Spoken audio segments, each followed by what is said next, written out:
Christine Martin lived every girl's dream. The newest clothes, the coolest shoes, and money to burn.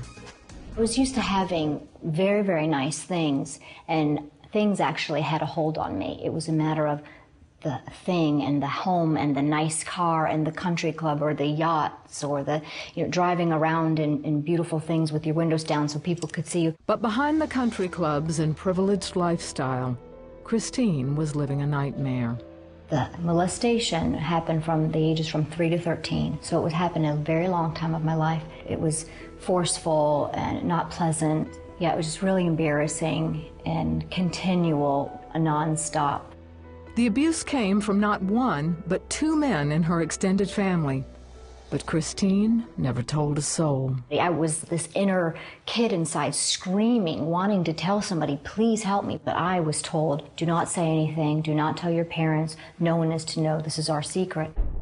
While the physical abuse eventually stopped, the emotional pain only got worse. I was very, very damaged, very hurting, very broken, lonely, insignificant. I felt that no one wanted me. And just when she thought she couldn't feel any lower, she was raped at a party by a stranger when she was 16. I had this horrible, disgusting, dirty feeling relived all over again, and this horrible, dark stillness just captivated every part of me. I sat in the shower and almost made myself bleed. I scrubbed so hard and scratched my body and pulled my hair at its scalp. I just wanted to get every part that he had touched off me and away from me.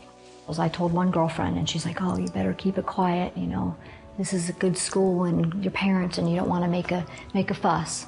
So I kept it quiet. Then her father lost his contracting business. She couldn't hide her pain behind a lavish lifestyle, and she used other things, drugs, alcohol, and promiscuity to mask her pain. I did not have any value for myself as a woman. A body was just, there's no respect for it. It's already been taken advantage of, so why does it matter to give it away? I would do drugs every single weekend, and whenever I could, almost several times during the week, I'd smoke pot, I would get high, I would skip school. But all that changed one day when she was 19. She had been joyriding with a friend. I lost control of my car, and my car had spun in 360s for about 50 yards. And I remember my car teetering over the edge of the bridge. I thought, oh my God, I'm going to die with a fish. I didn't think about clothes, I didn't think about people, I didn't think about family. I cried out and said, dear God, please rescue me. That's all I remember uttering. And I remember as my car was on fire, teetering over this bridge, a huge, I know it was an angelic presence, about 5 stories tall, massive, wide in stature, just strong and gray-like, took my car, and it was like these hands almost swooped down like this and took my car and teetered it right off the bridge onto the grass. My car door flung open, and I just remember rolling out and laying on the grass. While she was there, she thought about the angel that set her car to safety. Then she remembered going to church as a child and knew it was finally time to give her heart to Jesus. And there was this uncommon peace that I had not ever known that had come over my body and swept over my soul. And I felt for the first time in my life that I was valuable, that someone cared about this girl, that I was going to be okay.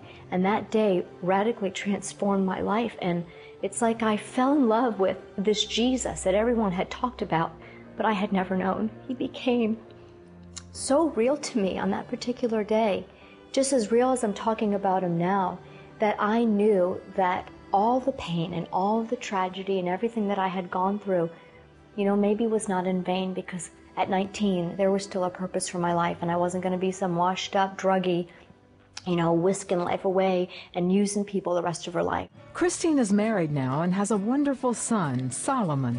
She and her husband love to share what Christ has done in their lives. My life is amazing. I know it's because I know who I am in Christ, that Jesus has become literally my friend. He's so real to me. He is the fiber of why I do what I do, why I breathe, why I live, why I exist. It is all because God showed me grace.